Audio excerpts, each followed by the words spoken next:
Okay, welcome Drake's Lounge, December 2024. Let me go over a little bit about the Western Conference. The conference will be at the Dimitri Science Operations Center, Socorro, New Mexico, on March 14th to 16th. We will be meeting in that conference room, and then we'll have a tour of the site one of those days. I don't have exactly which day we're going to have a tour of the site. There are, when you get the journal, and that should be out hopefully by Thursday or Friday, then we'll have, it has the hotel reservations. We got a block of rooms. It'll be the Best Western Socorro. And just ask for the SARA group. Let's see what else we got. We'll get a tour of the long wavelength array while we're there.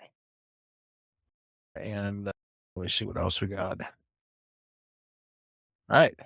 And Ken Redcap is running this. And we will have we should have the store link. When you go to the store, we should have that link for the Western Conference up. I'm not sure if it's up yet, but we should have that up pretty soon. And what were the dates? 14th to the 16th.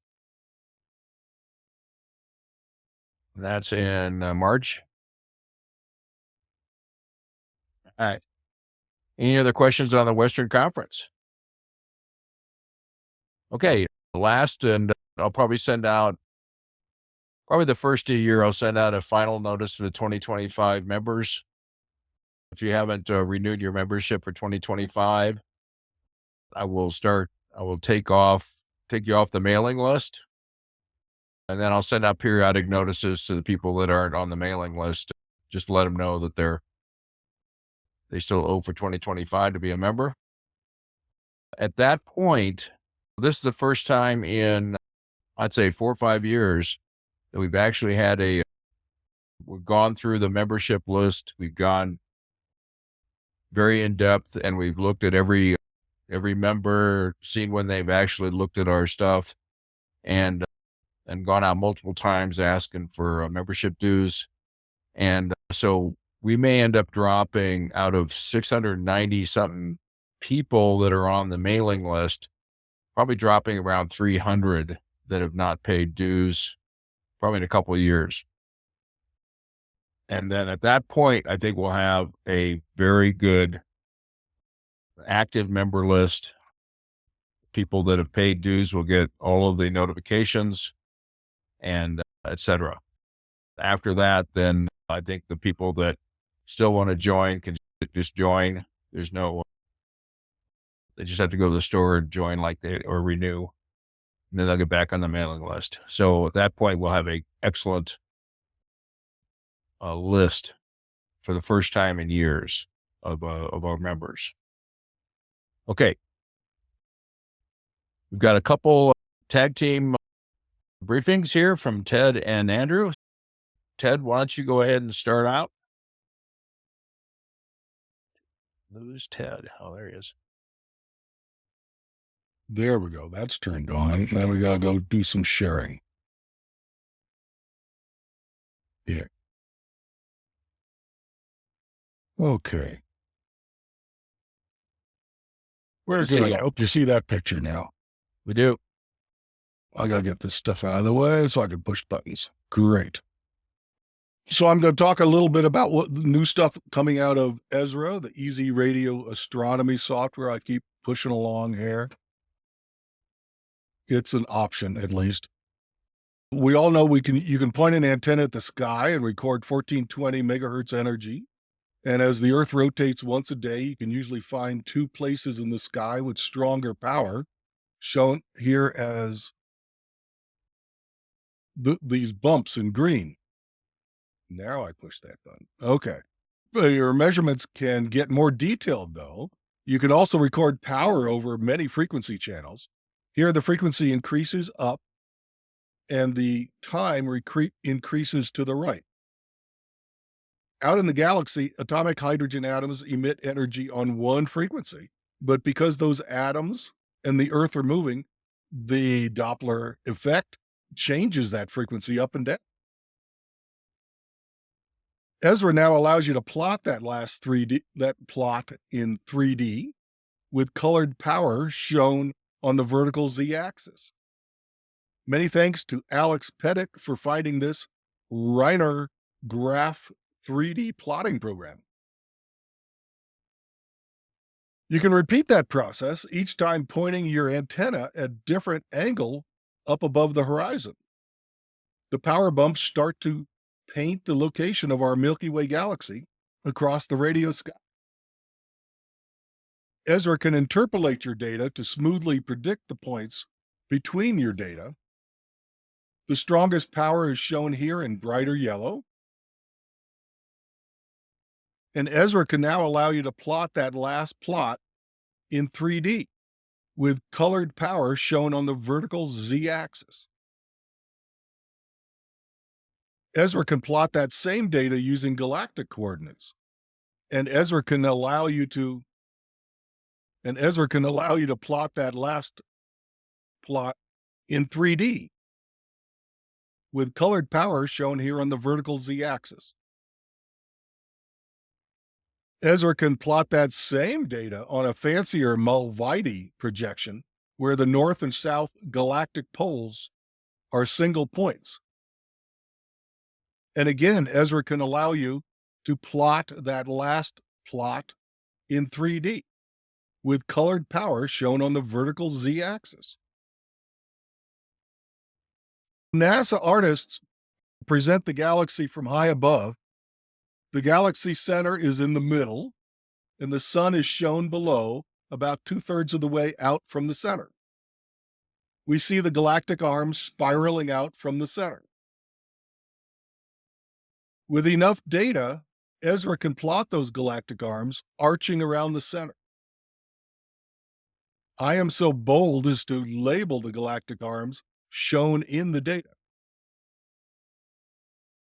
Here is a yellow line at 85 degrees counterclockwise from the top, over down there on the bottom left. This is the line of 85 degrees galactic longitude. Consider the data along that 85-degree line, but in and out of the screen. In other words, consider the data above and below the galactic plane. The Easy Glan program can plot that data above and below the galactic plane. The galactic plane is this thin horizontal line across the middle of the plot. We can see the atomic hydrogen above and below that galactic plane. It is hard to see, but on the left there seems to be two red blotches and a yellow blotch, blob maybe. They're easier to see if we increase the vertical angles on the left. Like this. Here we see an angle magnification of 5 times. Now we can clearly see those two red blobs and one yellow blob. Those are slices or cross sections of the galactic arms at galactic longitude of 85 degrees. Okay, that's one cross section at 85 degrees, but Ezra can do that for many other angles of galactic longitude. Okay. Other angles of galactic longitude seen, the sun is at that point on the bottom right. And the Reinhardt 3D program can display those many cross sections from the side. The sun is that point at the bottom right. And here's the same data, but the camera has moved, and now the sun is that point at the top right. And so the Reiner graph 3D can create many plots of the same data, and Clipchamp can combine those plots into a movie. Here it appears we are flying a spacecraft around the sun. Each point represented is in, let's do the repeat. Go. Each point is represented in 3D space, X, Y, and Z. Each point has a hydrogen density value in color. That is a fourth dimension. And each plot in this animation has a different view in time. That is a fifth dimension. So I claim this animation has 5 dimensions. Yikes. So all of this is described on the Ezra website or in an article of the upcoming famous SARA journal. Wow. After all that, any questions? Yeah, I have very nicely done, Ted. Thank you, Yeah. Alex, for all the things you've been doing there. Another question that was in there. Yeah. I was wondering if there is in the Ezra stuff on GitHub, if there's a well-populated collection of observation data, because my map of the galaxy right now has 3 points on it, so I can't really see much in the graphs. Is there some sample data somewhere I could run through it? Yeah, there's a whole pile of it. All of this stuff I'm plotting with is actually up on the web. Yikes. Okay. It's called Shoes. How do we spell it, Rich? H-S, no, let's try S-H-O-S. And it's Okay. described on the Ezra YouTube channel. So Okay. if you go to my Ezra page and find my videos, one of those is about shoes, and it tells Okay. you how to go fetch it and pull it down. A bunch of data. Okay. That's very helpful. Thank you. We want more too. Okay. Thanks very much. Back to Rich. Okay, great job. And for all you Australian group, we need some Southern Hemisphere hydrogen data. Okay, Andrew. Okay, yeah, thank you very much. I'm so pleased that Ted was able to present his stuff first, because he truly deserves credit for what he's done there. And what I'm going to show next is he was kind enough to help me to be the second person only to do the same process with my data. I can't take any credit for the software. I have, I would say, perhaps smoothed out a little bit of the 3D plotting process, or at least the 3D animation process a little bit. But apart from that, everything is really credit to Ted. I'm going to emphasize that. But this is with my personal data, which has come out of Lichfield Radio Observatory here in the UK. So this data's been collected over about a year, and I'll, if I can remember share now, I'll pull it up and show you. So Ted calls it 5D processing, and I'm still a bit old fashioned. I still think of it as, it's 4D process. I think it was 3D processing, but still, to me, whatever you call it, it's 3 spatial dimensions. So some pictures, if it will work. Why is it not moving? Here we are. So I did an animation, put it together. So the sun is located, what is seen on the middle there of the Z axis, and you can see 2 different galactic arms there.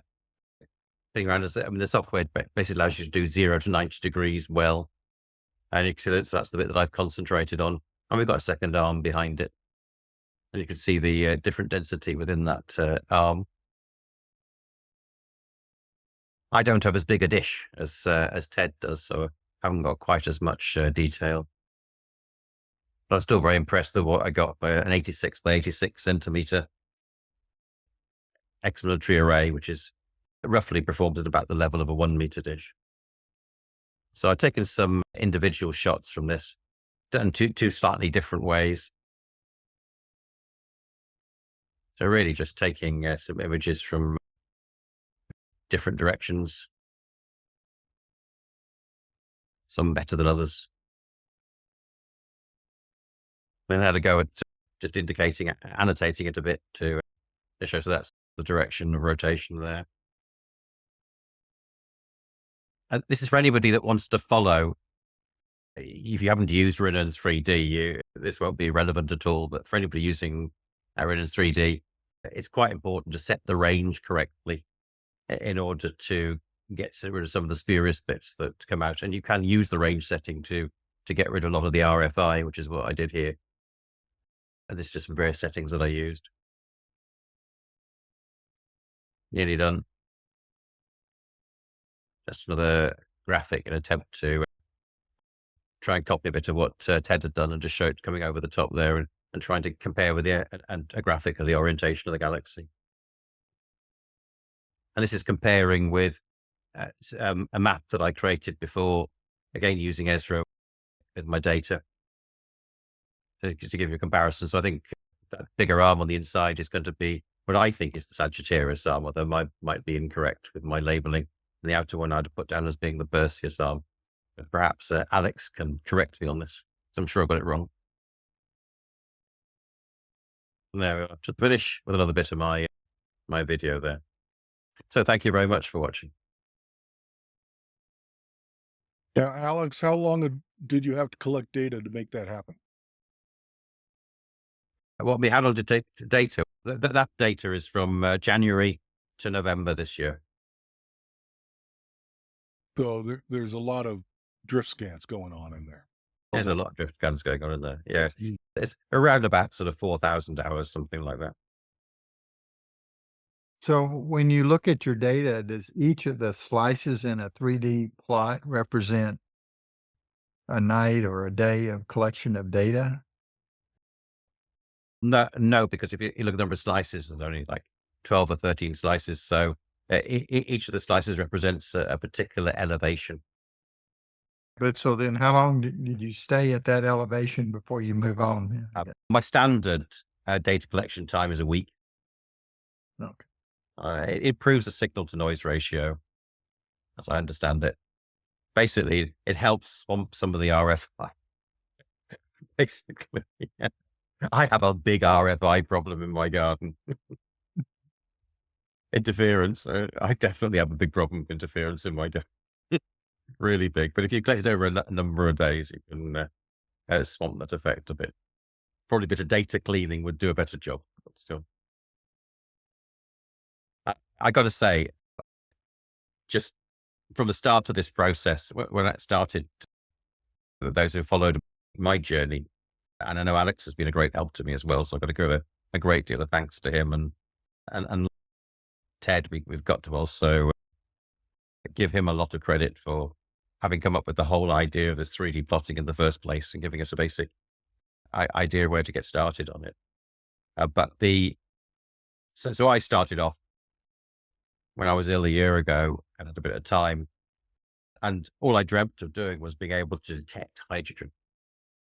I didn't really expect to get anything more than just detecting it. And then, having detected hydrogen, along comes Ted and he says, "Why don't you try this new software I've written here? Maybe you can help you with your mapping out the Milky Way arms." And I didn't think it was going to work, but it did. There's some Milky Way arms. And then when I was about it, it turns out I could demonstrate the smoking gun for dark matter and weigh the Milky Way when I was about it. I was absolutely flabbergasted that was possible from backyard for something less than a meter.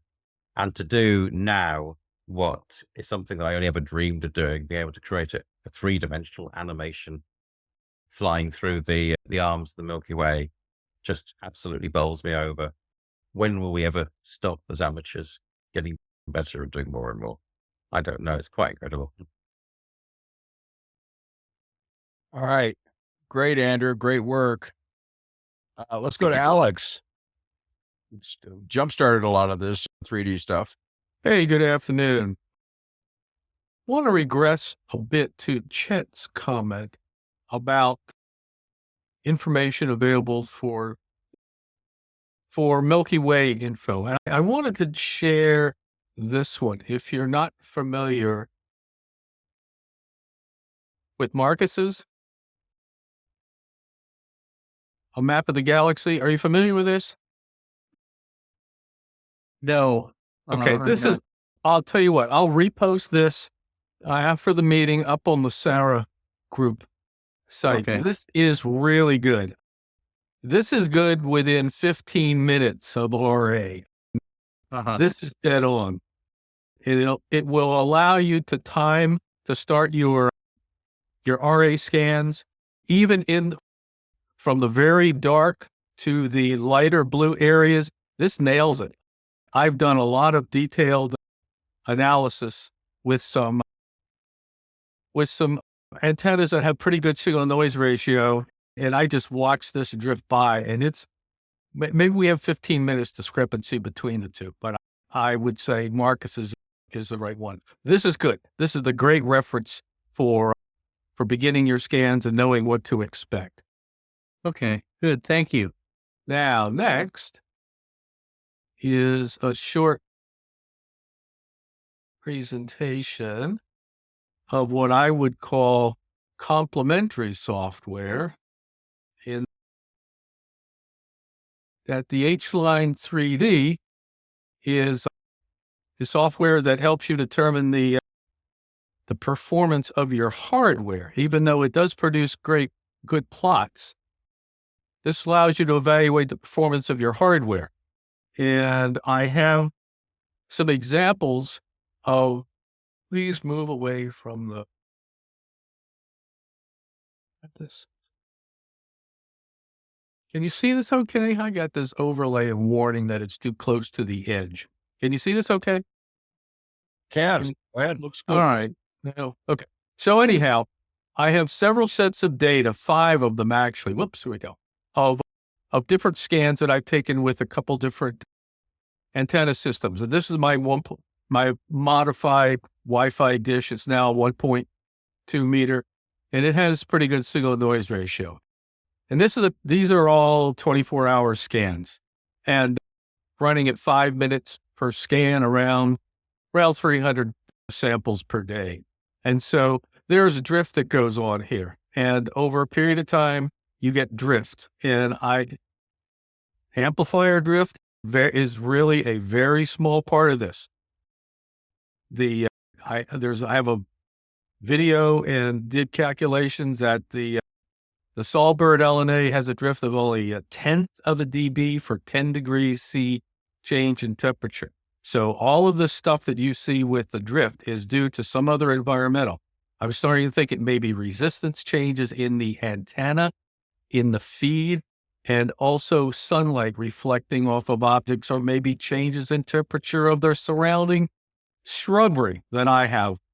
Anyhow, this is an example of some drift. This is the new 2-point MX plus B correction that I enabled in the software. And what it does, it picks a lower point here and an upper point here. It says, this is cold sky. I don't want this to change. And it takes over a small average of about 20 frequency channels, and it picks the lowest one. And it says, okay, I want to move everything down. This is the good as I can get. And so I'm going to shift everything down to that. So there's the long explanation. I won't go through this for each slide, but this is the drift over a day. And it's about plus or minus 0.5 dB. But the 2-point correction you can see here pulls that all down.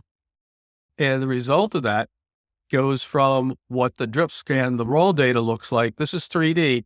This is looking down on a slice at 40 degrees declination. And this is around RA of around 6 hours. And this is 20 hours. This corresponds to 2 sides of the Milky Way. And so we should be looking at the top one, it'd be easier to look at the bottom.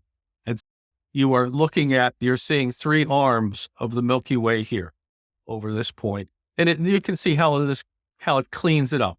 Background's nice and smooth. Background's smooth because the data is of good quality. And then as the frosting on the cake, you can display this in 3D. But are the slides that actually show you the quality of your data. You can see what's going on, and maybe you can improve the sensitivity of your antenna, reduce the noise, get rid of RFI. These are the ones that I would say are the complementary to TED software, in that you can really see what's going on from scan to scan. This was at minus 16 degrees for me, which was literally down in the azaleas. There was a reflection of the sun. I had the sunlight was on the LNA. This was pretty bad. And so this still has like about plus or minus 0.6 dB drift, but it was pretty bad. The correction was stable. And so you wind up with what originally would have been the top, the cleaning up pretty well at the bottom. And you can see the rotation of the Earth and the LSR correction, the drift of the plus or minus 40 kilometer per second velocity of the orbital velocity of the Earth in here. And it plots nicely in 3D. Here's another one. This is an interesting one that about 3 a.m. I went outside. It was humid. And so I put a plastic tablecloth over the dish. This is probably me doing it. And it shifted the background about a half a dB. And so it caused this big change, but the software, this 2-point software correction cleaned it up. And so it goes from what would have been this region here of shift due to the added noise of the plastic cover to a nice drift scan. Here's another one where I was pointing at deck 20, and this was also coincident with the sun. I don't remember when this was, but what was happening here is this is actually the side lobe of the sun coming in. It may have been the sun. It was also the sun maybe shining off of the roof of my house. Don't know, but it really caused some major shift into the data. The MX plus P correction cleaned that up, and it goes from this really wild one at the top where you saw the added background level shift from the sun down to a nice slice through the galactic arm. And this one is not mine, and I won't say whose this is, but the data has low signal level and it has lots of RFI, and I'm not sure what caused the drift, but the software pretty much pulled it down to a reasonable reference level, and it takes the background from what was almost an invisible information on the hydrogen due to all of the background shifts to something that's detectable, and you get a reasonable 3D plot out of it. And I just like to finish up today's talk by giving you my annual Christmas card of here. Merry Christmas, happy holidays. This is H-line data. This is a mirrored set of 24-hour spectra, and it folds back and forth and it makes a Christmas tree. Any questions on this? I like the new Christmas card, Alex. I like that one too. That turned out really nice. It has some real interesting geometric complexity to it. And so it's real data. It's tree shape though, but I like it with ornament. Yeah. Hey, Alex, Yes. if you send me that, I'll put that on the front of the journal because I have your old one from last. This one's better. Each year you get a little different. Yep, I'll do that. I'll send you a nice high res of that. That's great. We'll make that the new. Thank you. Because I had your old one on, and this is good. Okay. All right. Excellent work, you guys. This is really good stuff. Okay, so let me get Rob Lucas. He's the most time-oriented guy. Good morning. Morning. Can you hear me? Yep. I've returned from all the travels and I'm trying to get back into all of this stuff. And what I've thought I would do is to upgrade the Easy Array and use one of Alex Pettick's antennas. And I'm in the troubleshooting mode to figure out why that doesn't seem to want to work the way it should. So that's basically where I'm at. I accept your request for more scan data. We'll see what we can do for that. And I've already had a tour of Socorro. I'll leave a space for someone else who hasn't been there. And I've had tours of the computer systems and the antennas and all of that. We went there for an annular solar eclipse a couple of years ago. Okay, so that's basically it for me. Nothing really new to report. All right. Excellent. Let's see. Dimitri. Thanks, Rich. Merry Christmas to all. Today I have some additions to what I told a week ago. Just a moment. Do you see the screen? Yes. Go ahead. Okay. Some additions.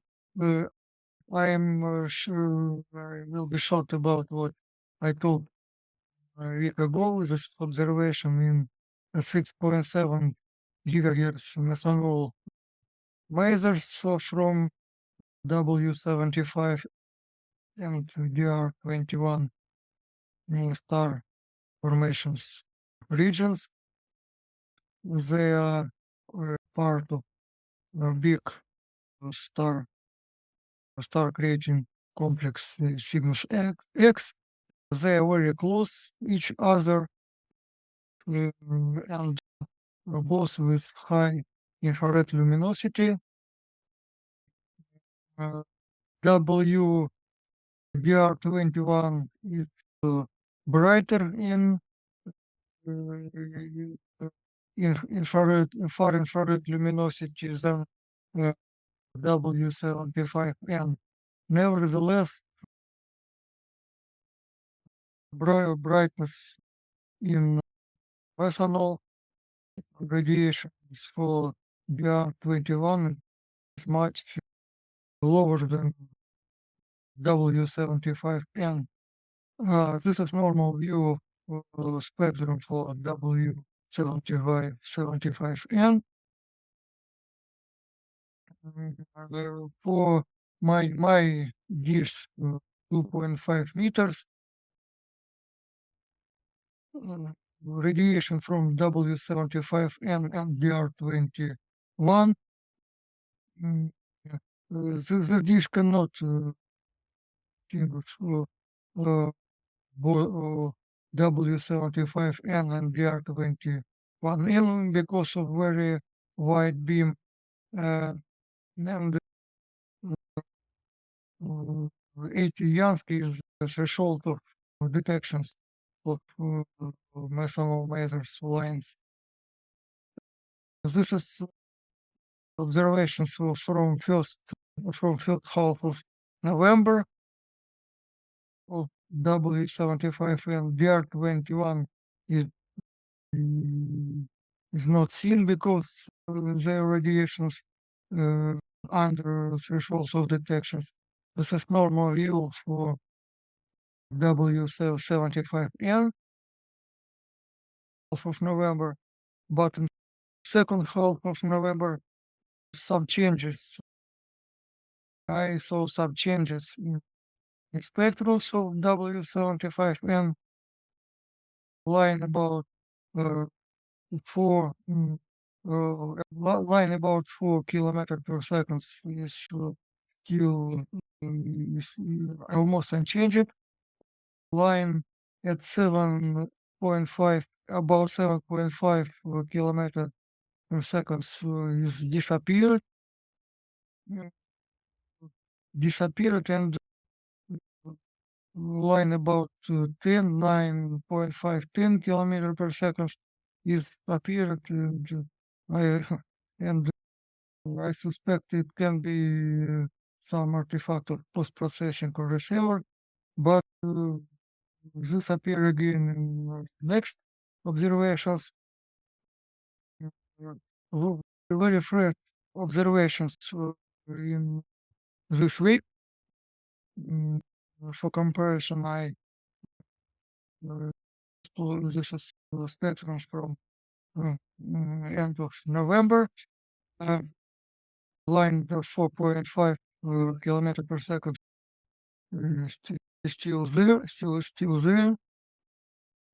The line about 7.5 kilometer per second seems restoring now. and line about 10 kilometer per second is fading. When all spectrum is coming to normal. So for W75 and Maser, I hope this is not my receiver post processing artifact and something is happening in these regions. Thank that's all for today. If some questions, I will be glad to answer. Any questions for Dimitri on his masers? Great work on that. Thanks. Oh, okay, thanks. And for more masers, Edward. Hello. Hello. Yeah, actually today I don't have much news from on the major front.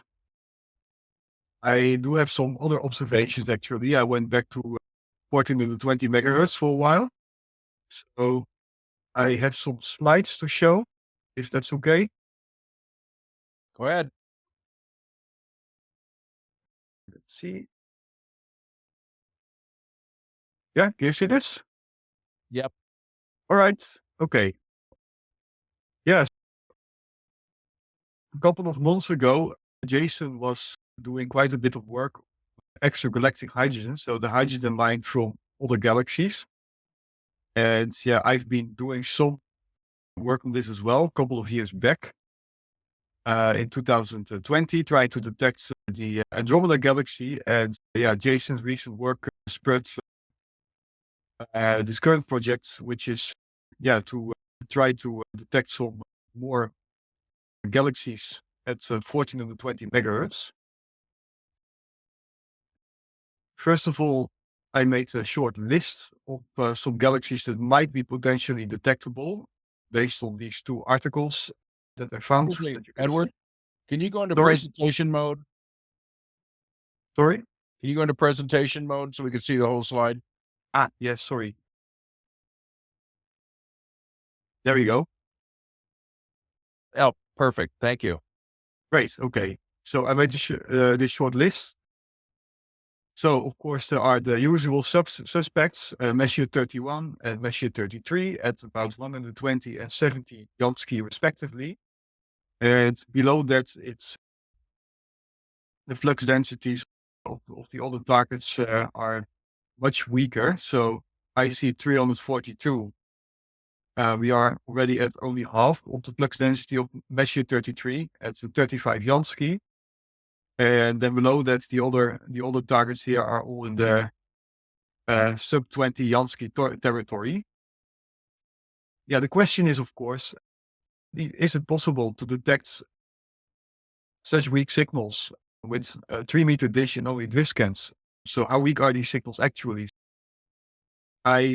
First I did was to make an estimate of the antenna temperature when we are observing these galaxies, assuming, of course, 3-meter dish and a aperture efficiency of about 50%, which I think is reasonable.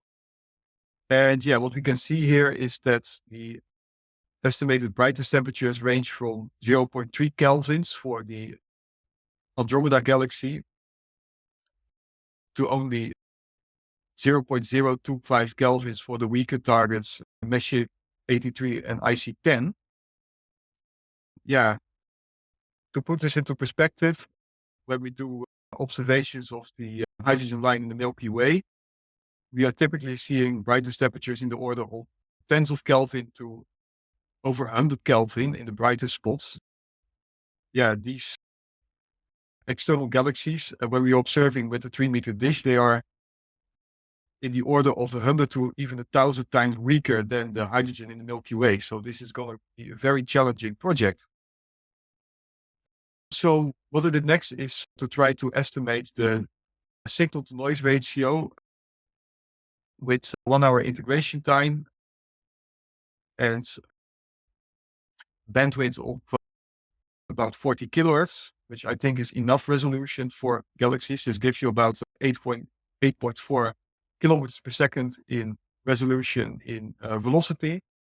Well, considering that most galaxies have a hydrogen spectrum that spans for also several hundreds of kilometers per second, it should be enough. And then I use the radiometer equation to estimate the signal to noise ratio. And you have to keep in mind, of course, is that the radiometer equation is like the ideal case. So the actual signal to noise ratio could be many times worse when we are observing with an actual setup, which is limited by other factors such as gain and temperature drift, and so RFI, of course. So what we see is that Messier 31 and Messier 33 are all would both be well above the noise with 1 hour of integration time, which is not a surprise because we know that it's possible because Jean-Jacques Mentoux has done some excellent observation work on these two galaxies with his 3.3 meter dish. I remember Jason also managed to detect these two, and I also managed to detect Messier 31 myself a couple of years ago. IC 342 also looks quite doable, so there should be a signal to noise ratio of about 8.5 after about 1 hour of integration time. So even if the actual signal to noise ratio will be worse, in reality it still seems quite possible. And moving down the other targets, IC 16 and 13 and Messier 101 are already getting a bit more iffy. But maybe if we use a longer integration time and maybe sacrifice a little bit on the spectral resolution, then this might still be in the realm of possibilities. Yeah. I did some observations of Messier 31 in 2020. And with my 3 meter dish back in the day. Yeah, this is a bit of an interesting dish. It consists of 8 segments, parabolic segments that can be assembled together to form a parabolic dish. And I use this for some drift scan work. And then essentially by adding like consecutive drift scans, I could build up enough integration time to detect the Andromeda galaxy. There are, however, some problems with this dish. So back in 2020, it was still quite well in shape, but over time, the shape of the dish has deformed quite a bit, and I was having more and more trouble with getting a good signal. So it was time to do some renovation. So that is what I've been working on for the past few months in the garage. So what I did is that I've been rebuilding the segments. So instead of 8 segments, I now have 4. And I also reinforced those 4 segments with some thicker 9mm plywood parabolic ribs. So it should keep its shape a bit better.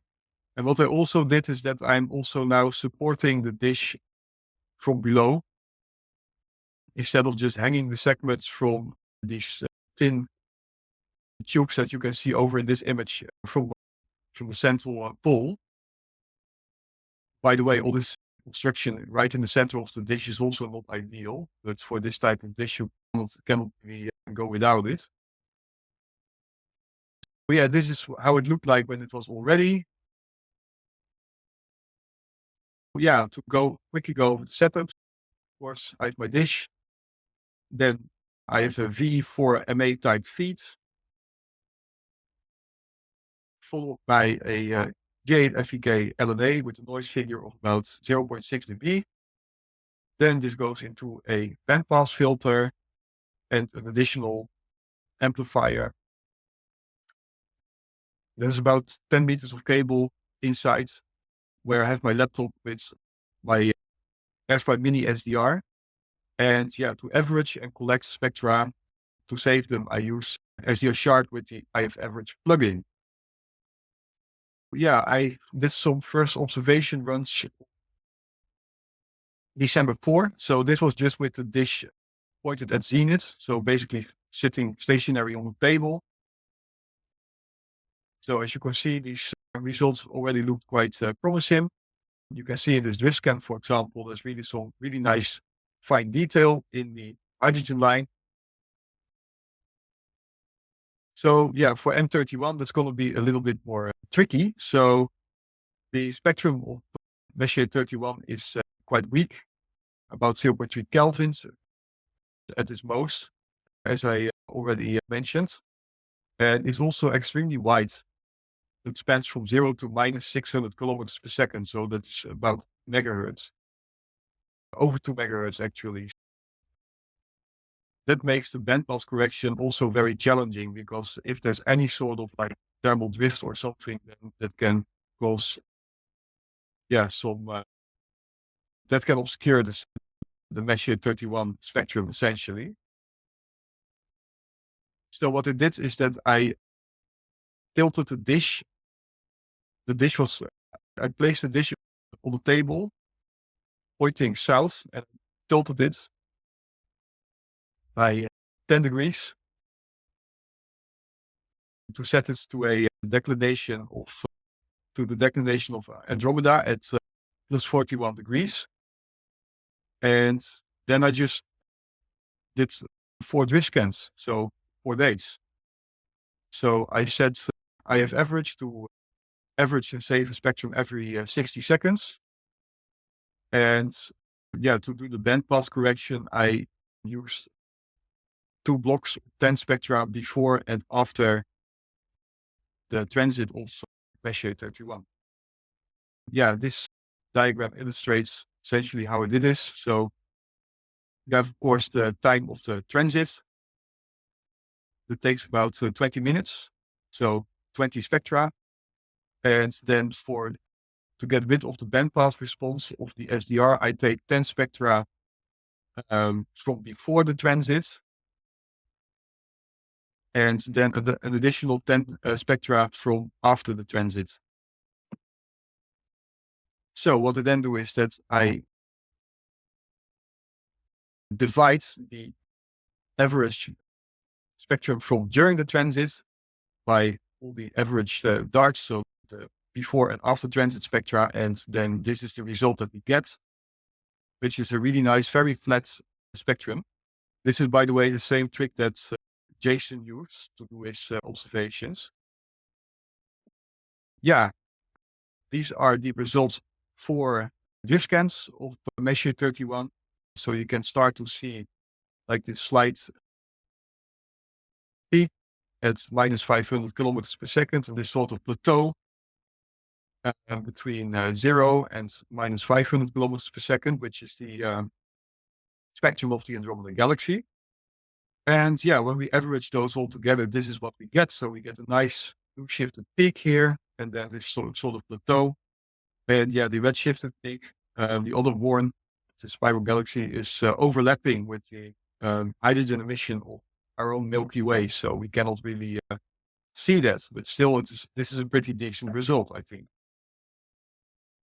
And as a bonus result, I also managed to detect the Cygnus A and Cygnus X region in continuum, because it happens to be that this region is at approximately the same declination as Andromeda. If you're doing very long drift scans, you get both. That was it. Are there any questions? You have excellent experimental techniques. I'm very impressed with the level of detail that you use in your experiments. Very well done. Thank you. All right. Any more questions for Edward? All right. Excellent work as usual. Can't wait to see more. And just for everybody's, and I don't know if Jason's not on today, but he did get the job at the VLA. So he's preparing to move down there in January. And we should see him in March when we go down for the conference. You get a chance to talk to him, congratulate him. That's a very good, took a lot of hard work and a lot of, I think he He used a lot of the data we did. He said that they were surprised at how much that the amateurs were doing in radio astronomy. And he's actually a good spokesman for us. And they're going to use his knowledge from doing all the stuff he's been doing in the galaxy work as part of the education process. So he's very happy about it, and glad he's succeeding. Okay. Let me see. Got anybody else here? All right. I'm going to start going down the list. Don Latham. Howdy. Merry Christmas to everybody, and I really have nothing new to report. Still struggling to try and get the antenna moving. It's getting colder. Okay. Thanks, Don. Jack Lobinger. Yeah, I'd like to, I'm fortunate here that the way I've got my antenna pointed at the moment is just doing a passage over the plane of the Milky Way. And so I'd like to show a little bit. This is a little bit retro in that it's not the pizzazz that both Ted and Alex have presented on the three-dimensional plotting, but this is really we've talked from time to time over the last couple of years about the FITS programs that Wolfgang and his group use to collect data on hydrogen, and I've adopted those as the programs, and I'd like to show a little bit about how that works. It's certainly different than what Ted and Alex are doing, but I think you'll find it interesting. So let me go ahead and share something here. Don't want to share it until I do something with it. Now, wait a minute. Okay. Now let's share something. Where am I here? I shared it and I got okay. Now, can everybody see what it says VNC viewer there? Okay, these are computers that are part of the system at the antenna. And one I want to bring up here is Radio Eyes, which is from the standpoint of what I use on a normal basis with my positioning system, is the Radio Eyes. And if I zoom in here, you can see that right now the beam of the antenna, of my 3-meter antenna, is pointing directly into the plane. And so with that is in mind,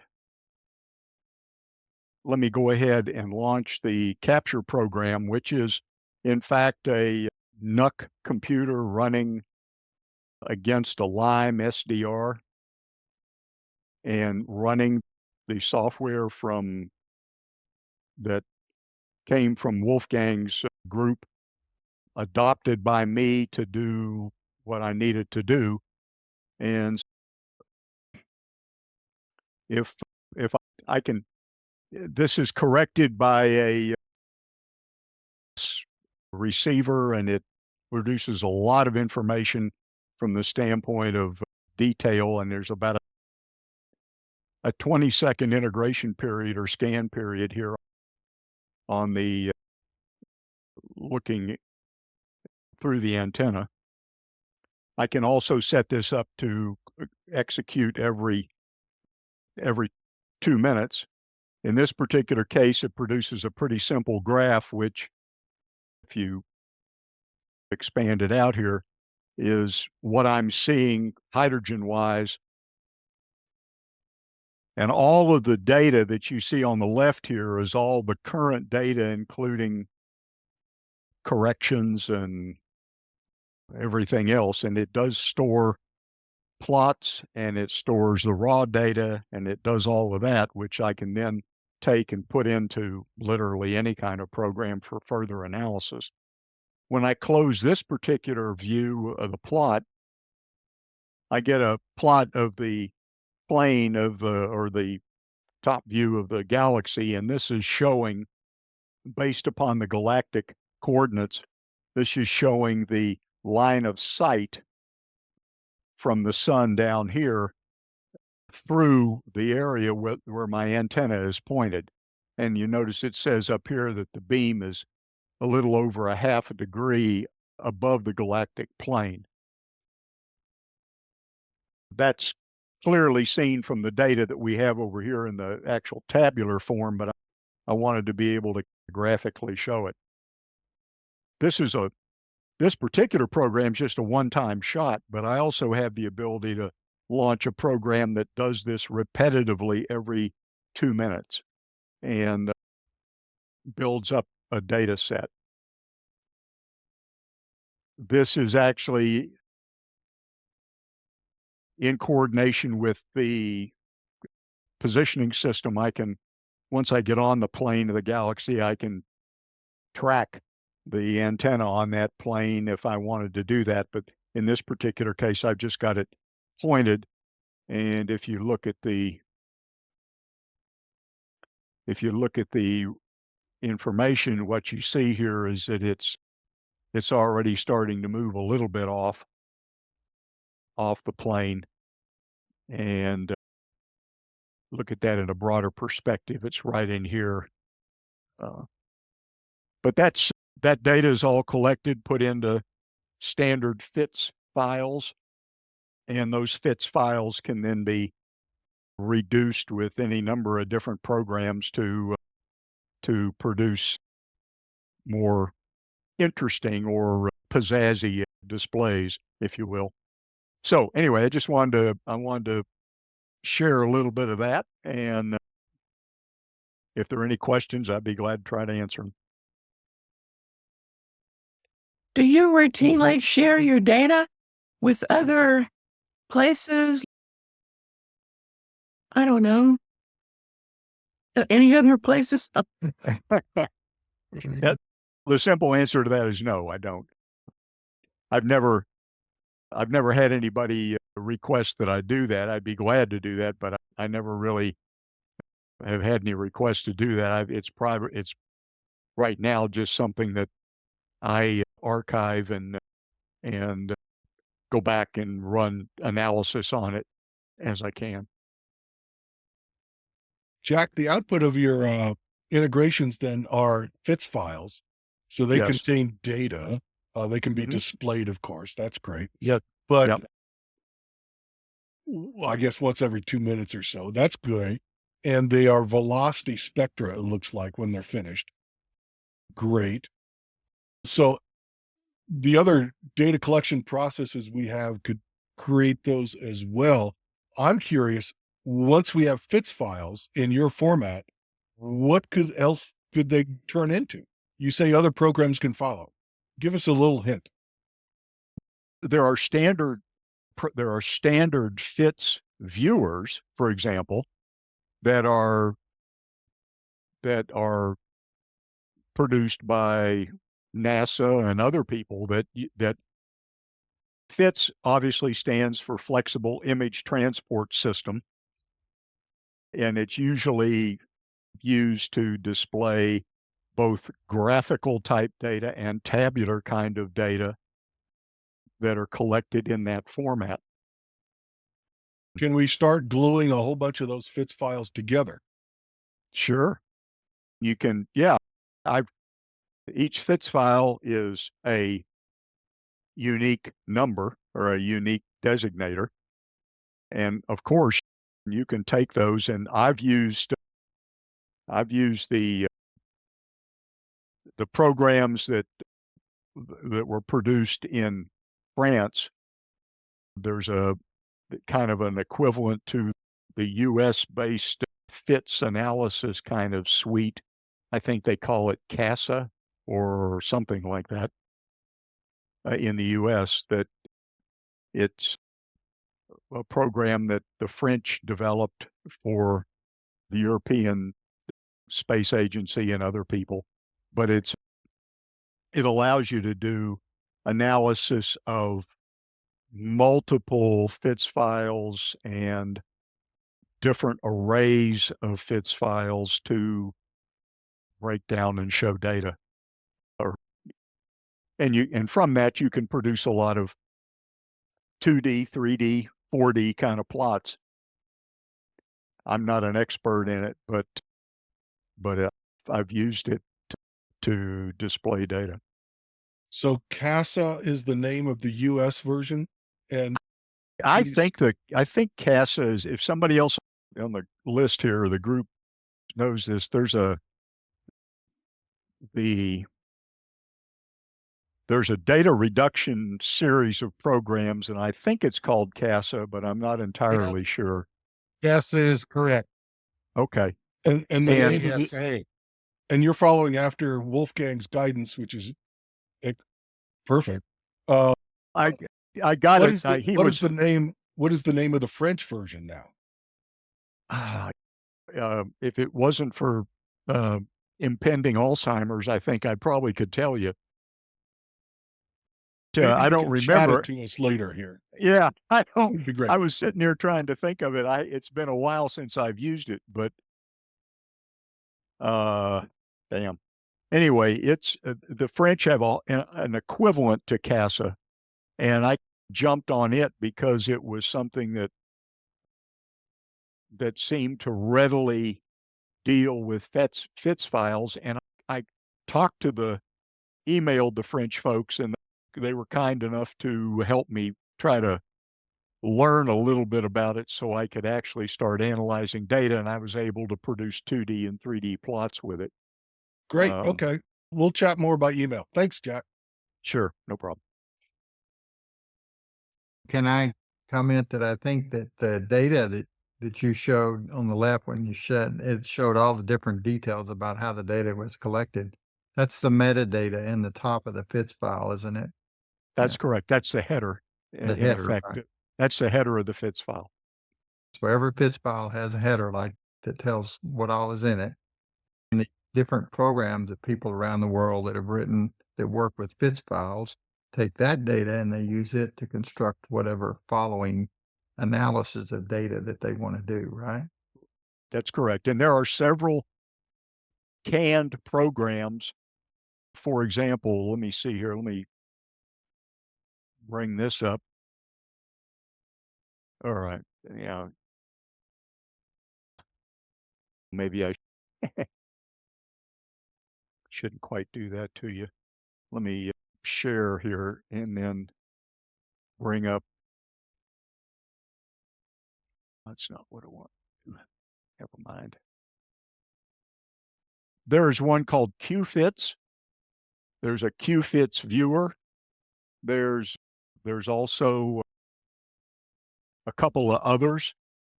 That one's called FV FITS editor. These are all standard. These are standard FITS file viewers. And granted, a lot of people use them to display images from data sets of galaxies and things like that, but they also can produce plots and take the raw data from the FITS file and actually create plots and display the headers and that sort of thing. So there's a wealth of information in the header of a FITS file, and it's, I've found at least, pretty superior to the way we normally collect data, which is just to collect the SDR data, because it talks about position and it talks about VLSR type corrections and all kinds of things that it has built into it to display a whole range of data in that header. So it's a pretty interesting way to capture files, and every FITS file is like self-contained. So you got a lot of information in there. All right. Any other questions for Jack? Great work. And my guess is that we can eventually incorporate the FITS into the Ezra and various other programs. And just so we get common with everybody else. Right. As I say, it's a little bit retro to what everybody's doing with the easy stuff, but it's used across some of the professional stuff fairly consistently. Yep. And I used CASA. You guys can get it on the NRAO website, and they use that to process the BLA, the ALMA, the European antennas work. So it's used, and it has a lot of capability. You learn how to do that. There's a lot of tutorials on it, so you can, with the data. So I'd recommend everybody learn how to use CASA, and then you can start working with the big antenna data groups. Okay, Charles Osborne. Well, not too much to report.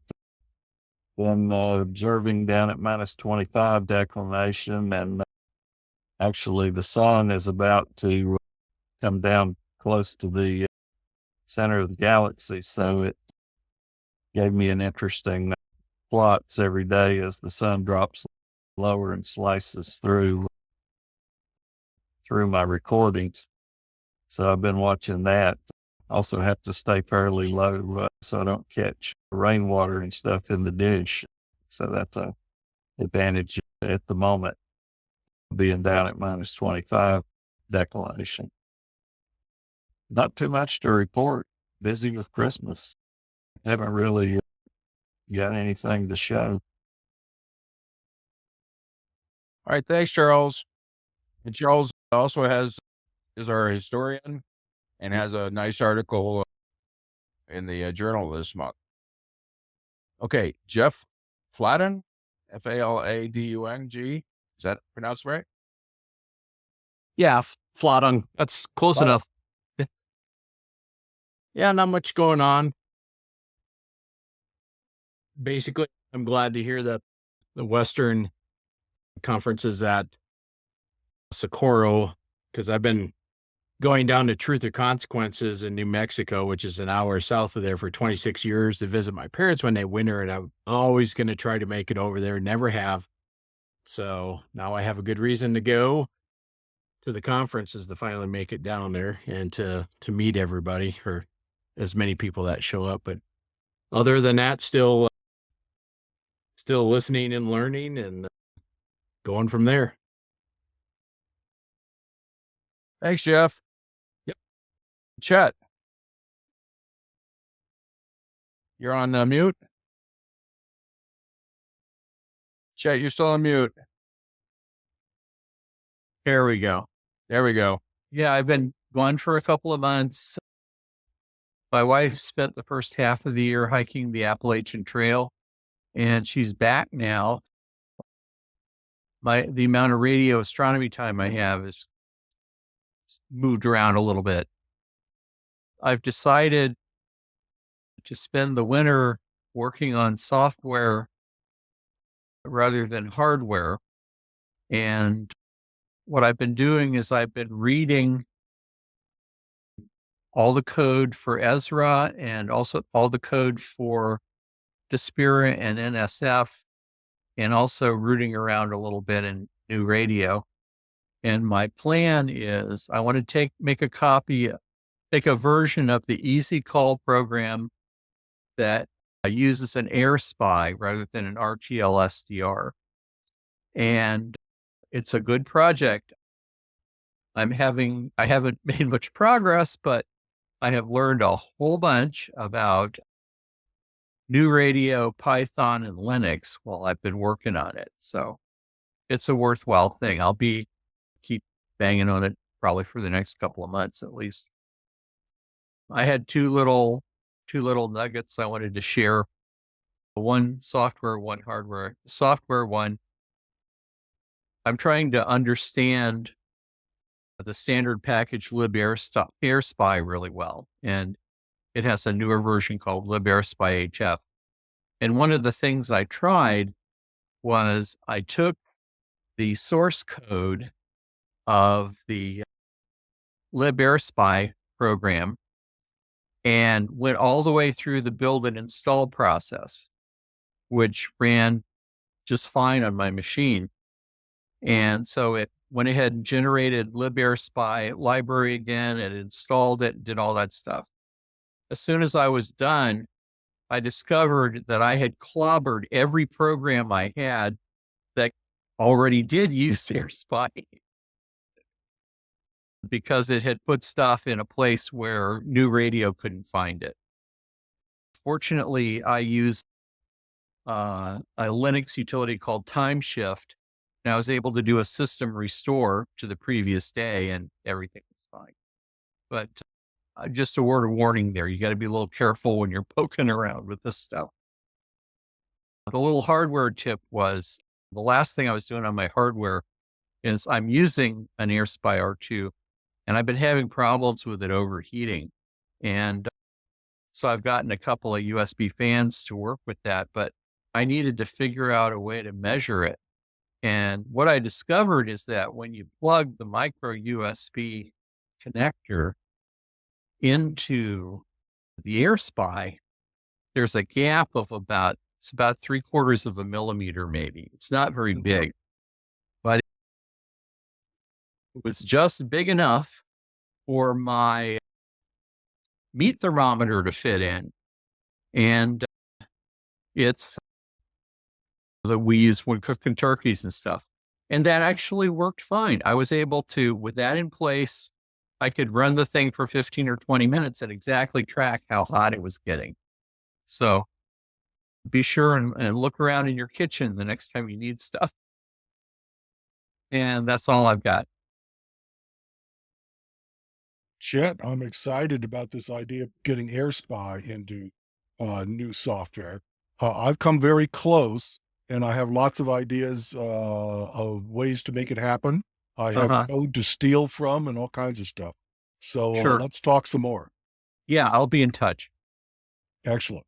And as far as upgrading, yeah, I upgraded my Python one time on Linux on Ubuntu, and then I found out, and of course I removed the old one. Why do I need the old one anymore?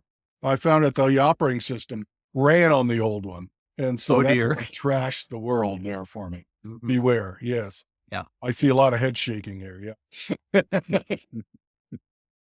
Okay. Sure. Yeah. The chat, I posted a message link to the SARA map. Okay. Thank you. I saw that. Hey, Rich, I posted it in chat, but I'm going to go ahead and just share this real quick. And this is the Gilbus software, the French software that is readily available and downloadable and installable. And it does it. I suspect it and CASA are very much the same in the kind of capability, but they offer tutorials and documentation. And they've also been very helpful when it comes to answering questions. So anyway, just to let everybody know. All right. Any more questions for anybody? Thanks, Jack. And thanks a lot, Chet. Looks like you're, we always enjoy new software guys coming into the group. Yeah.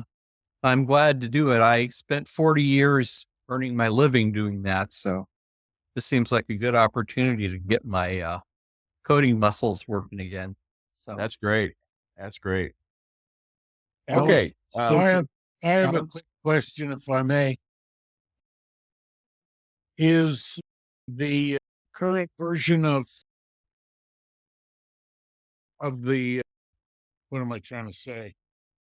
Anyways, it's still horrible to load. You've said that you loaded it and destroyed everything that was in there that shouldn't have been destroyed.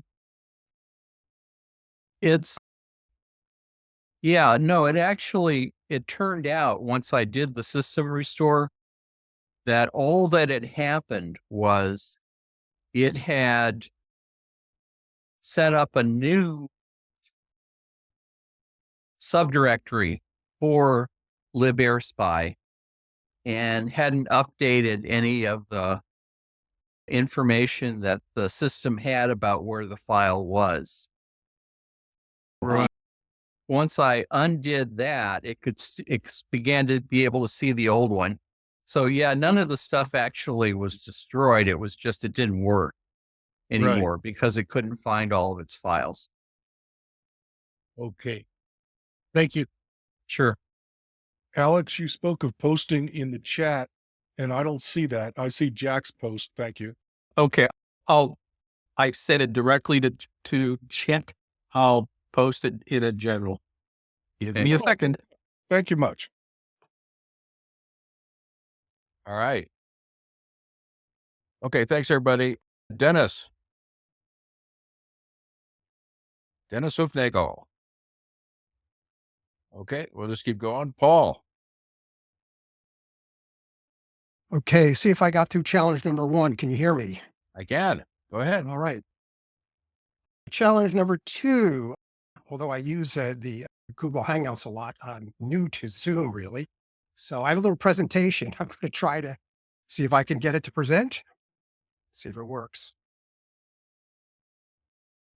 Let's see. Oh, if it's letting me do this or not. Oh, that's a shame. It says allow to see your screen. Let's see, allow. Yes, okay. Single window. Yes. All right, see if this works. Okay, can you see my presentation? I see velocity plotting. Go into presentation mode, and I think you got it. I'll give that a try and see if that works. Let's see here. Is it working? Can you still hear me? Pop up a new window that we don't see. Okay. So can you at least see it when it's not in presentation mode? Yeah, we see it in the regular mode. Yeah. All right. If you don't mind, I'll leave it like that because I don't know That what else works. to do. Okay. All right. I am new to everything. I just got started into astrophotography a little over 6 months ago, and I'm a radio operator, and I figured it'd be cool to mix together astronomy with radio, and I found SARA a couple months ago, and I joined, and so I'm new to everything. And what I thought I would do, if you don't mind, is give a little presentation of my adventures in learning this stuff and maybe get some correction from you guys. Okay, let's go to the next slide here. If I can. Okay. So my setup here is, I think this is pretty close to your scope in a box, if I'm not mistaken. This is one of those new antennas that's built for 1.42 gigahertz and a low noise amplifier. And I've tried a few of the different SDRs. This is the V2 that you guys recommended that powers the low noise, and running that into a computer. So I guess you can see this presentation. Okay, it's working. Yes. Okay. Okay. That looks very familiar. Yes. All right, great. So one of the things, of course, is that I needed to get everything working. And I'm not going to go into detail of everything on the screen, but this is me struggling to deal with things like what kind of cable to use, how long it should be, finding problems like when I turned on my TV set, it changed the baseline gain of everything. And one of the more interesting points that I found was that the SDR, when I touched it, it was getting pretty hot. It was about 100 degrees. And I don't know if you can see it here. I have there's a little orange gun over here. That's a little thermal sensor. So I was able to point that at the device, and yeah, I was running about 100 degrees. I didn't like that. So what I did was I got this little USB Peltier cooler gadget, which I stuck on the top with the tape it comes with. And I found that it actually increased the gain and it stabilized everything. So this is on the SDR, not the low noise amplifier. And I did other things like I got white coax cable to try to minimize the effect of the sun on it. I wrapped aluminum foil. I go back to here. Let's see maybe what I did. If you look at the antenna, I had like a PVC tube and I wrapped aluminum foil around to try to seal the thing and protect it from the sun. So I did a lot of fooling around to try to increase my gain and to decrease the effects of spurious things. So ultimately what I did was I went and did the basic thing where I went and did the drift scan. And this is some data that I collected with EZRA and plotting it with Easy Sky. And these are 5 drifts that were at different angles. I went 30 degrees, 40, 50, 60, 70. I just put a little level on there so I knew approximately where I was pointing up. And so I got this data, and as best I could understand by interacting with you guys, that this is what things should look like. And so I figured, okay, I'm off to a reasonable start. This next plot is just one scan, and I'm sure all this is very familiar. And so I'm looking at this, and not surprisingly, of course, that the peaks, the Doppler shift changes. And as a newbie, like I'm assuming that what that means is that's because at different points that I'm pointing at, I suppose that the hydrogen is moving at different speeds. And I think that's what it means. You guys can correct me later if I'm getting the basics wrong. So the next step I figured would be interesting to go from this 2D plot to somehow to include something about where those peaks were widening up in a way that I could understand. And so I know how to write software, and I happen to like working in Java. So I took the output from EasyCal and I read it in, and I wrote my own code to go and try to play with the data. And you can see here, these are some various experimentations I did. The top was a raw data. And then I tried doing high pass filtering and trimming the spectra. And I tried doing linear regression to flatten it out. Then I tried a 2-point baseline. And then after all that was done, there was still these spikiness in there, which I assume is from some electrical artifact in my world. So I just ran a low pass filter over it a little to get rid of that. And then I went to my coup d'etat here, which is my efforts to try to find a way to visualize what I think is velocity in a 2-dimensional way. I think that I've seen some much more sophisticated plots today of approaching the same topic, but this was my simplistic way of trying to understand it. And what I did was I just made these little arrows where the length of the arrow is the relative amplitude at the point at the peak, and the direction is the shift off of the 1.42 gigahertz center. Over here on the left side, I have there's a waterfall plot that I made for my data, and on the bottom is a plot of where I picked the peak data from. And that's about it. I figured that I would just present this and get some feedback as to whether I have any idea what I'm talking about. I'll open it up to comments. You realize the 1 cycle sine wave per day is due to the antenna rotating towards and away from the orbital velocity. I do understand that part of it, but I'm not sure what other components there are and how big the magnitudes are and whether any of it matters or not. That's why I'm asking these questions. That's pretty neat. I like what you're doing. EasyCon, the analyzing program, will kick out an .ezb file. And in that, there are 20 columns. One of the columns is VLSR, at least as a magnitude. And you can plot that column on Easy Sky also. You could just use a different input. That's one of the choices. Column, I don't know, what is it? Probably 5 or something like that.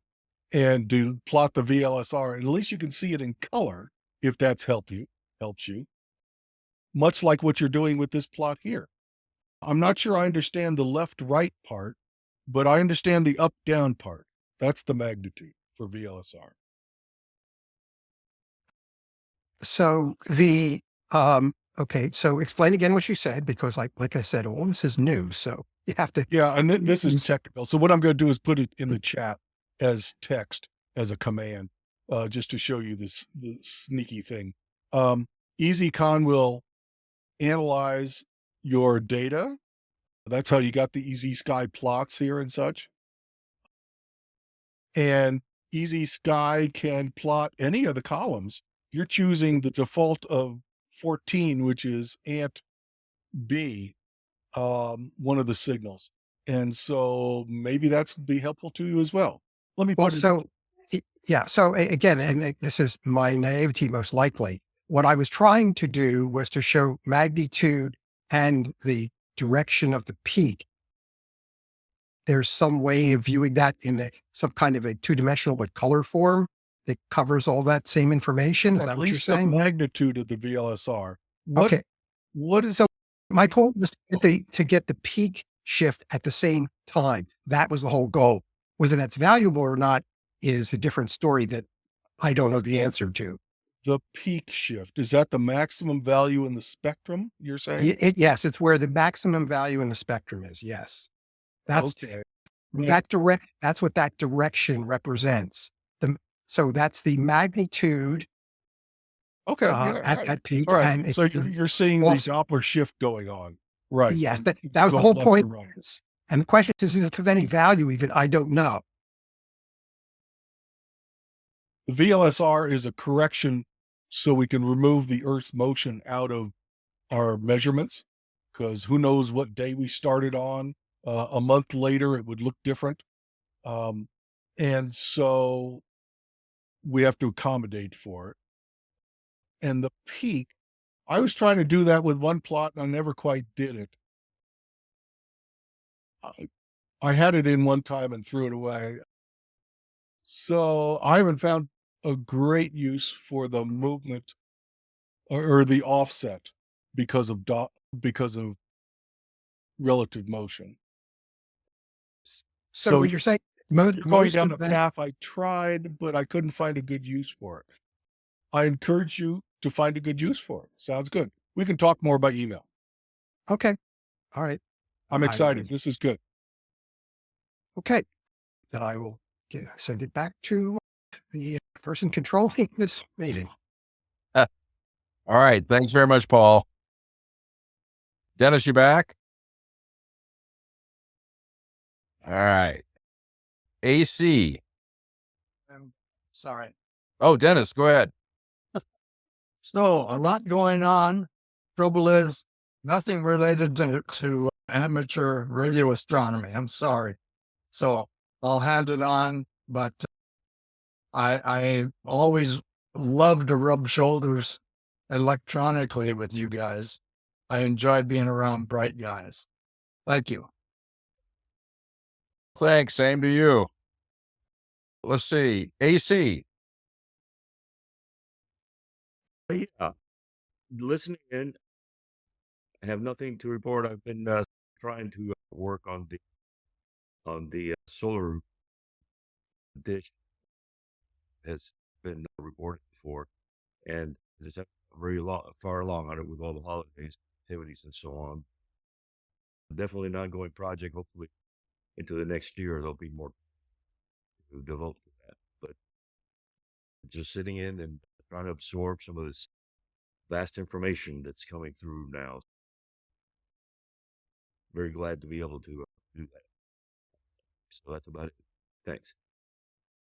All right. Thanks. Welcome. Bob Strickland. I do have a question, Bob. You have some kind of AI controlling your zoom on your camera? You're going, looks like it's following you or something. Yeah. I bought a new Mac Mini in a studio display that goes with it from Apple. And sure enough, it has software in it to, if I move around, it'll go with me, which if I fall asleep, it'll show me even better. But it's a really cool computer.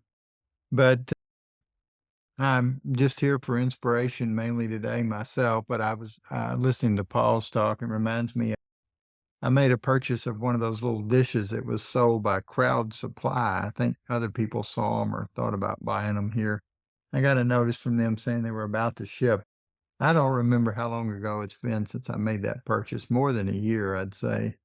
And they said that they had some sort of a problem with shipment where somebody broke into their shipment carrier trying to see what they could steal, and opened some boxes and found out there was just dishes in them. And it didn't look like they were valuable, so they didn't steal anything. But I think those are about to arrive if anybody else has got them coming. And I've been working with my meteor camera stuff too. I got inspired by all this drone stuff and started looking at meteor cameras that you can get access to on the web and other places in the U.S. and wasn't seeing anything there. Unfortunately, there's not too many meteor cameras in New Jersey, but a fellow up in Pennsylvania, I think, may actually have captured one of the drones on his camera, and he posted some notes about it. But it's just like everything, even in astronomy. I mean, if you discover something, it'll take a while to get everybody to believe that you really did do a discovery. But anyway, that's all I've got today, Rich. Back to you. Okay, thanks. Wendy.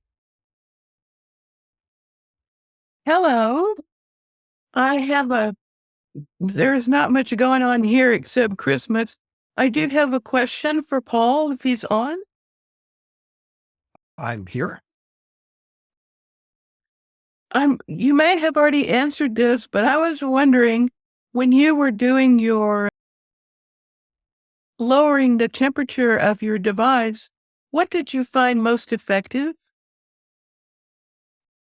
I'm not exactly sure what your question is. I can't control the temperature that the Peltier cooler goes to, but when I measured it, I found that it was stable around 75 degrees, whereas the SDR, if I just left it in my room, which had an ambient temperature of about 75 degrees roughly, that it was running at about 100 degrees. Does that answer your question? I thought I remember you saying something about foil. Oh, okay. Different topic. Okay. So, I'm sorry. I thought that was. It's part of it. It's part of it. Yeah. I did a lot of things to try to worry about temperature. Like I said, I used white coax instead of black. But what I did was I was worried that I had this gray PVC tubing that I used for stabilizing the low noise amplifier, but I was afraid that the sun beating on it would heat it up too much. So I wrapped aluminum foil around the outside of it, hoping that might help reduce the heating of the LNA. Is that what you want to know? Yeah, and if you thought that it worked and how well it worked. So I'm not being scientific enough here. I didn't actually make measurements on it. I should have. That's a really good question that I don't have an answer for. I was just curious. I thought that myself, I wasn't paying attention because I'm like that. So thanks anyway. Yeah, the only answer is that I didn't do it so much because I was afraid of gain instability, because I had paid attention to other postings that said that the LNA is very stable. I was worried about it being damaged by getting so hot. That's really why I did it. Sure, or damaging something else. Sure. Anyway, thanks. Thanks, I appreciate it. And as for us, I'm trying to look at buying a new computer because I love my Mac, but it's older. It's really old and it's acting oddly. I'll say that. But mainly I just wanted to see what everybody else was doing and say happy holidays.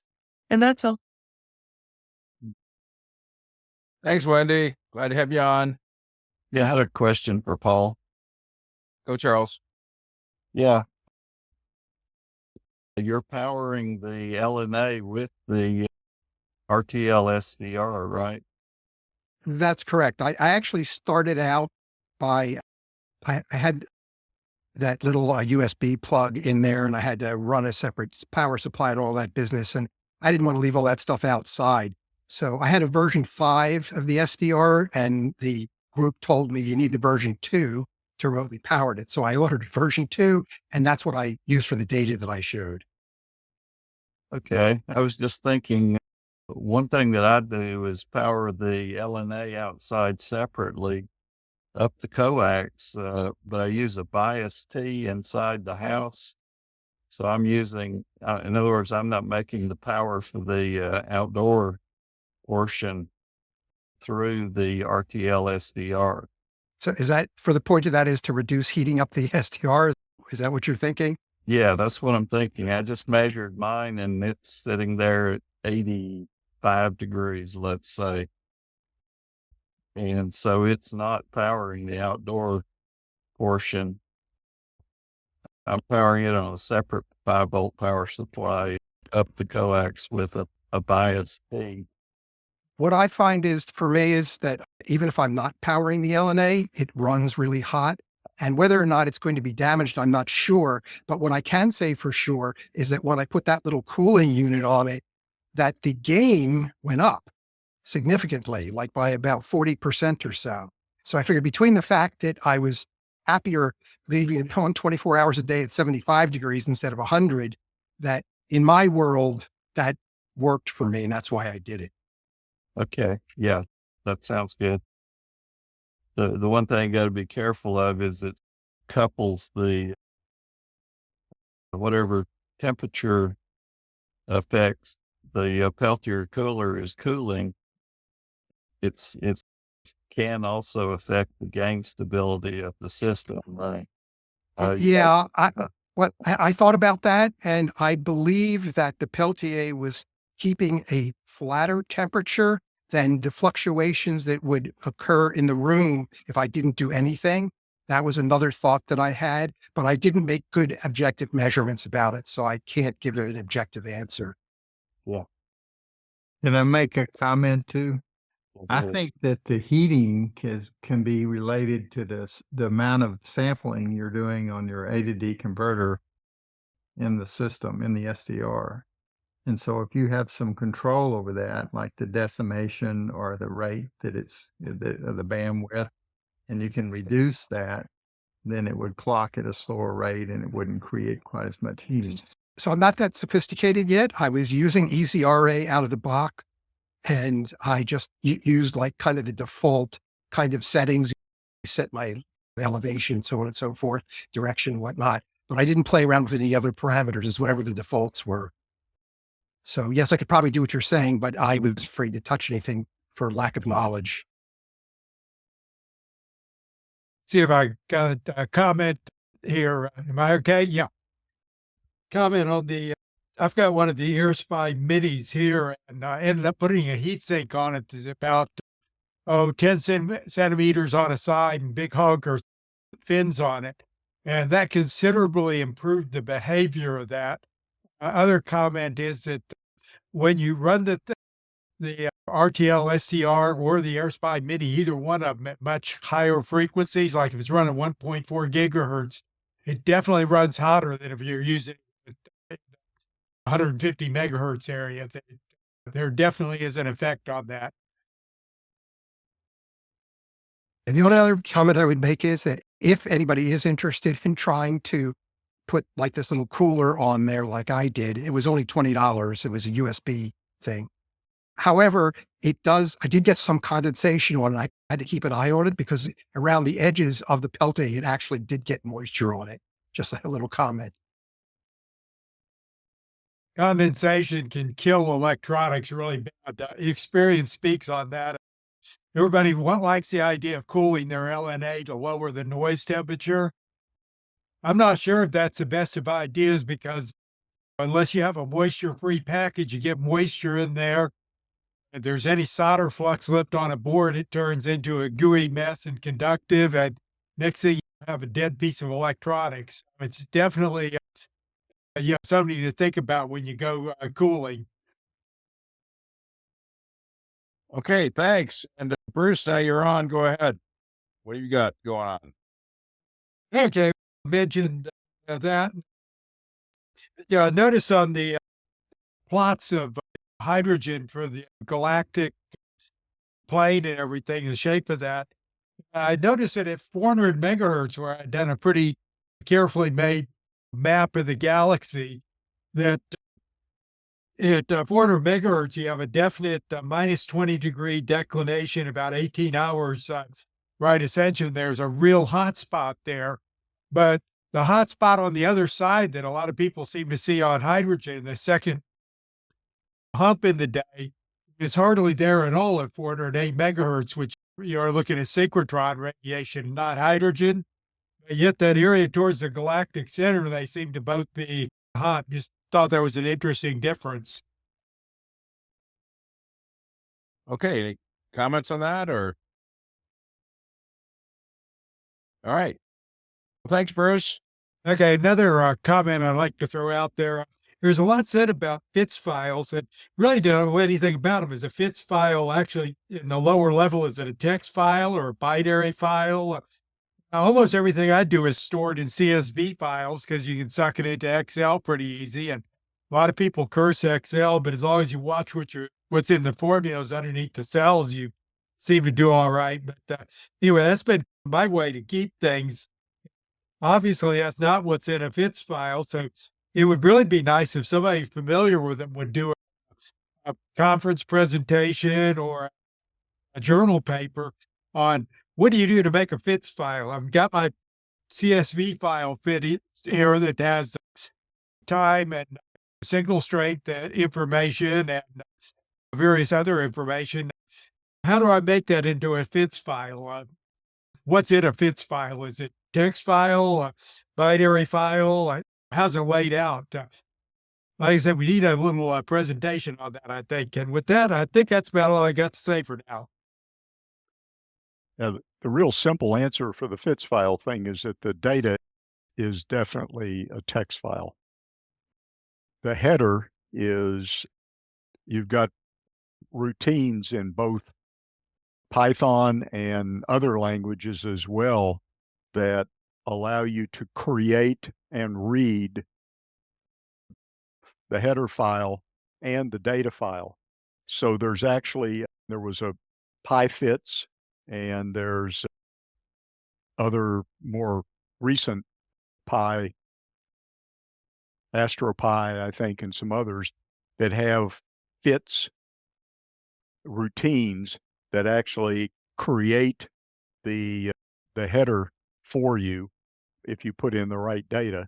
And then the data itself is a text file that's part of that overall structure. And there's a lot more that can be said about it, but that's just my basic understanding of working with it. And I've seen FITS files that have binary in it. Oh, yeah. And they can be an array. They can be multi-dimensional.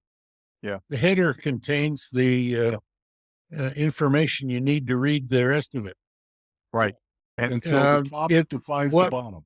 I think we've been through this a couple of times, but if we could settle on a header that you can put all kinds of stuff in a FITS header file.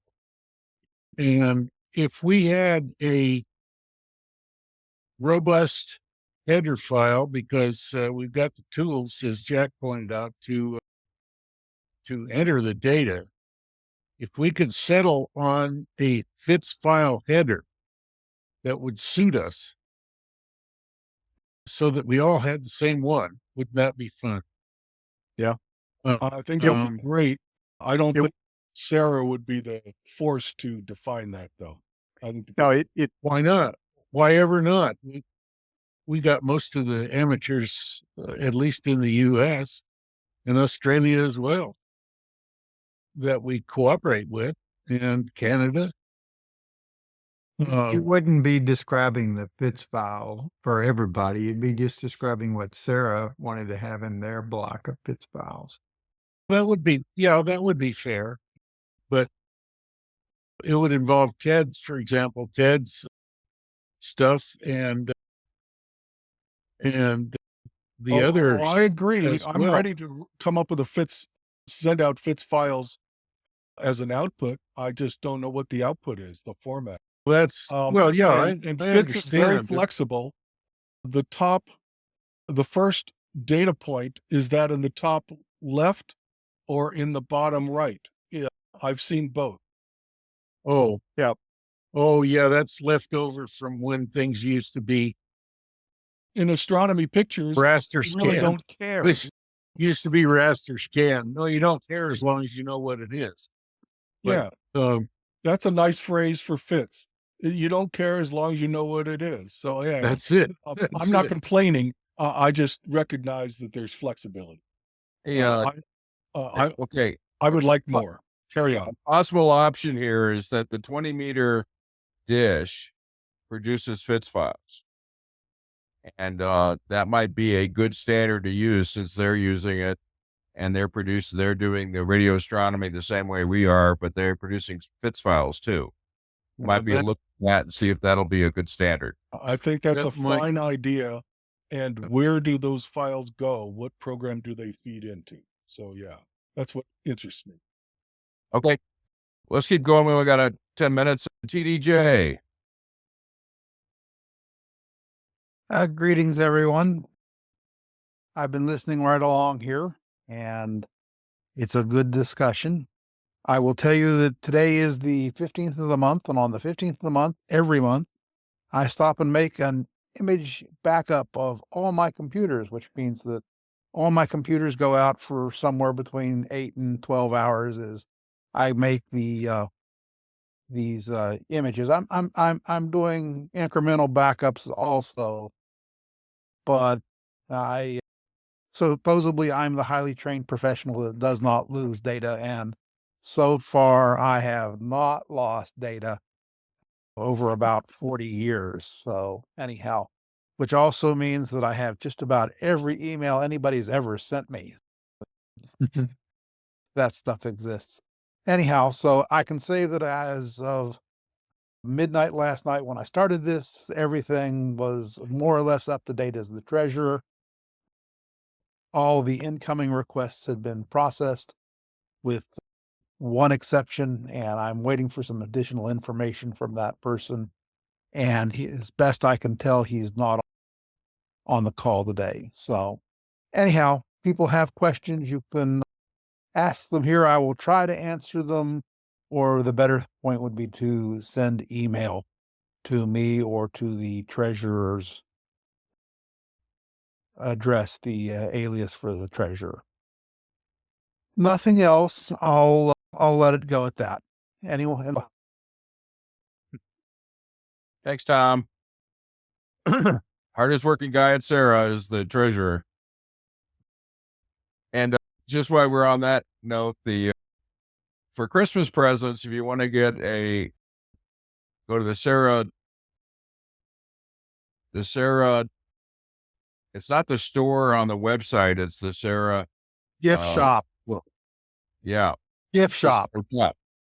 And then you can get t-shirts, you can get all sorts of things from SARA. That'd be good Christmas presents. Okay. I got a Bruce iPad. Hello. Bruce Lamoureux. Okay. Hi, Bruce. Hey.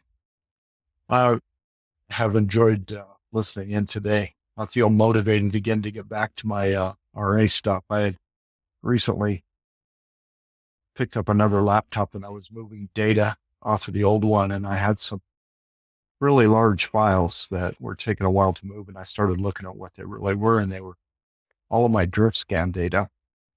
So it all needs to get organized.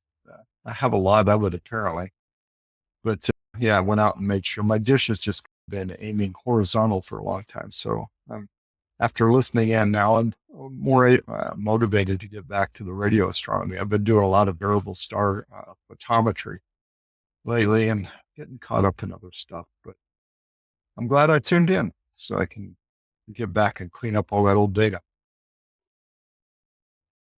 All right. Thanks a lot. Johnny Cox, I think you're last. Need to unmute. Johnny, there?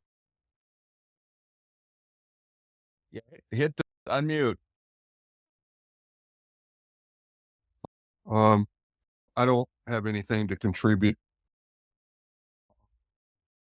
I enjoy these talks. I don't understand them very much, but I'm not as far along, but I enjoy the information.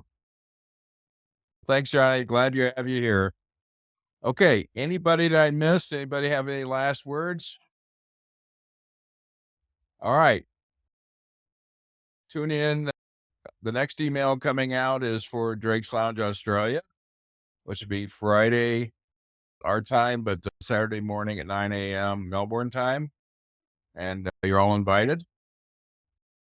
Thanks a lot, everybody. Thank you. Happy holidays. Merry Christmas to all.